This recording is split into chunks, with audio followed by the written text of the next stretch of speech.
Dear friends, are you able to count yourself among those faithful Catholics who have been eagerly waiting to attend Mass and to receive Jesus when the churches reopen for the public after this long lapse of time? Quite a number of people, including non-Catholics, have inquired from me about when or how long it would be before the church could officially open its doors for public devotion.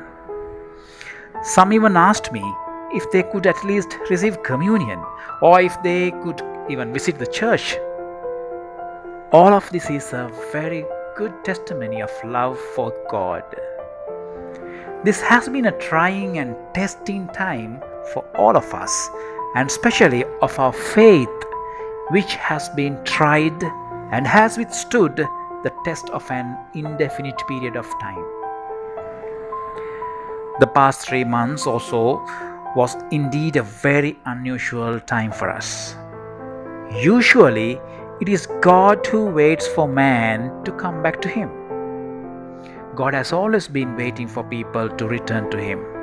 Waiting for man is something that God always does, and He has been doing so from the beginning of time.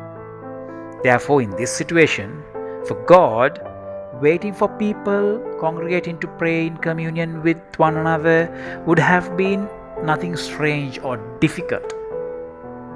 The difference is, this time we too have been waiting for a long time to be in union with God in the sacraments. Yes, this time most of us really wanted to come back to the church.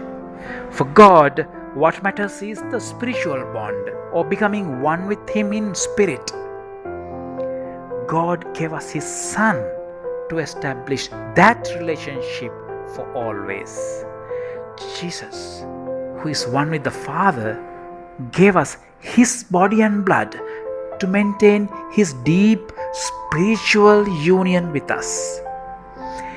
Ever since then, He has been waiting in the tabernacle day and night like a prisoner, longing for us to come and visit Him. The good news is that we are going to reopen the churches for the faithful in our land, although with some conditions.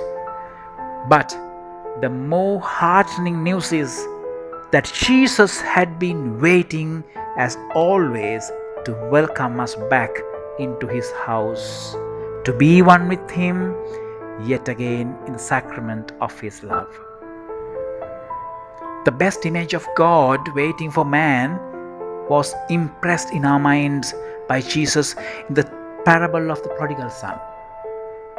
This time, however, it is not due to our disinterest or negligence that kept us away from the house of God and the sacraments. However, as always, God is ever ready to welcome us, and we too are glad to be back in His temple. The present situation makes us aware of how hurtful it must be always for God to watch us turn away from Him intentionally when we disobey Him.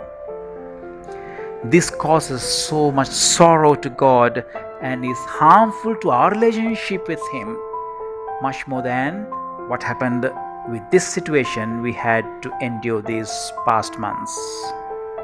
Nevertheless, no matter what the circumstances are, God surely waits for us. That is absolute and undeniable. If we claim to be the so-called children of God, we need to learn how to wait patiently in any circumstances, especially in a relationship, particularly when you are hurting.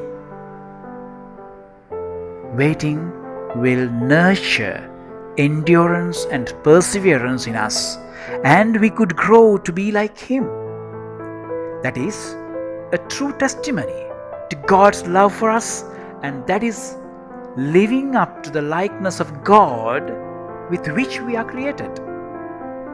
Are you able to wait with tolerance for your errant husband or wife to reform? Do you have the patience to wait for your stubborn son or daughter to relent? Or to wait and accept your parents who abandoned you and who do not care for you? For your friend, your colleague, your neighbor, your relative? Can you wait until they understand, until they realize their folly and have the conversion they need?